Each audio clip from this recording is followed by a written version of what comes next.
All right, guys, we're in the kitchen and we're gonna make a cup of tea. This is my favorite pastime because I don't get many.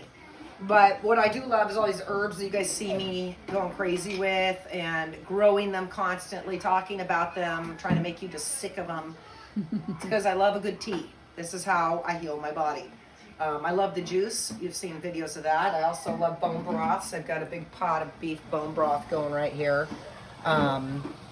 I love these fluids. I think they're essential. More essential than drinking 2 gallons of water a day, which I don't believe in that. And we'll get into that conversation another day. I do believe in water. I just don't think you're supposed to be cleansing your life out of your body with just fresh water all the time. So, tea. I'm boiling water right now, guys. But what are we doing for tea?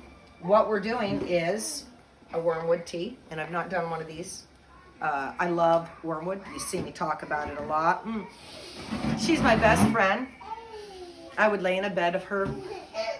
She smells so wonderful, yet when you put her in your mouth, she is so potent. So, I'm doing a 30-day, I'm not doing a cleanse. I'm doing a 30-day kick my butt for health. I do a lot of work around here that just absolutely can kill me.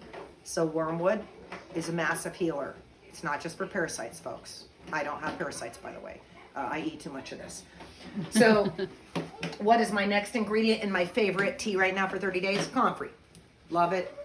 Love it. Love it. This is just a couple little ones from the front yard. They're not even the best leaves. You can use dry. It doesn't matter. But it's wonderful and healing on the gut, both of these. The gut, the body, your life, everything, all above. You're going to want it. Turn down that because I think we're boiling enough. Third ingredient, cinnamon sticks. Doesn't have to be the brand. I don't even know. It was just that I wanted real cinnamon organic. I just ordered 5 pounds of cinnamon sticks because I go through so much cinnamon stick. I think it's so amazing.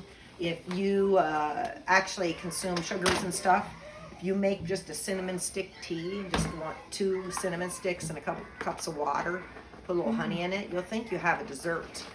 It's so amazing.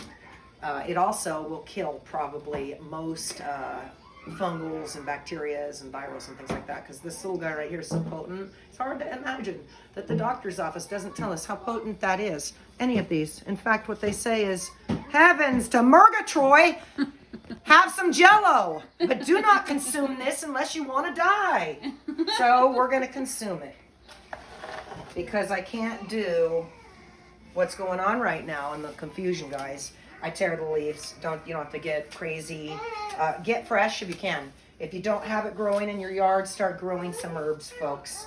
It's really important to make a fresh tea, to touch it and feel it too. You can buy any tea you want online. You can even buy the dried herbs. But if you actually grow some of the plants, and it's easy to do in a pot, these are all fantastic in pots, you get another added benefit you can't have with the bag.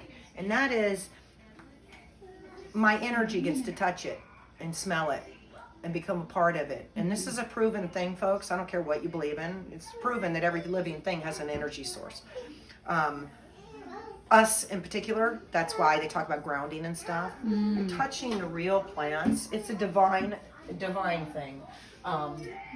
So if you can start growing some things and start your own tea garden, you're gonna love it, guys. It is so amazing, and it's going to just enlighten your senses and bring you to a whole new level of health. Just tea. Because that tea is going to make you feel so great about yourself. What you're going to do is you're going to go, gosh, I don't think I actually want that Big Mac today. I'm just seeming not in the mood for it. And gosh, those nuggets, you know what? That tea made me feel so good. I kind of think I want like a steak. And that's it.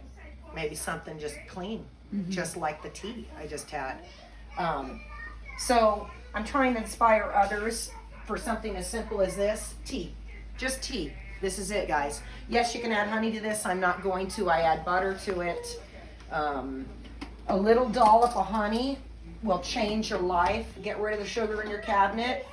Get yourself just some nice honey from whatever store you guys are at. Doesn't matter. Get it organic if you can't. If you can't afford organic, who cares? Just get some honey. Try to get a reputable brand so it's not cut with corn syrup because nowadays lots of problems with that. Okay, so come over here, Ray, and look. We're boiling. Now, I don't want to boil for 10 minutes, but I want to boil because I've got my cinnamon in here and some pretty hearty greens for at least a minute or two. After that minute or two, we can turn it off. You can leave it on the burner. You can back it off the burner. I leave it to steep for generally like 7 minutes, 10 minutes even, because we're dealing with very healing herbs here. So we don't want to jip ourselves and be like, oh, I already strained it, and only get 1% of the benefit. So when you're making your fresh teas, whether you got fresh oregano in that yard and that's all you've got, that and a cinnamon stick, get creative. You can get a lot of things over the internet, like some really nice organic ground dried, not powdered, but chunks of like ginger and turmeric. I love the chunks because they just filter out so nicely in the tea, and they're not as powerful. If you're going to use a powder, be prepared to have your socks blown off, because if you accidentally put a little too much cinnamon powder in there, you won't get sick. Again, here's the plus dabbling with this, guys. This isn't going to harm you, but you're definitely going to kill a few germs. So I think what we're going to do is give this a couple minutes, and we'll come back and we'll pour that cup of tea.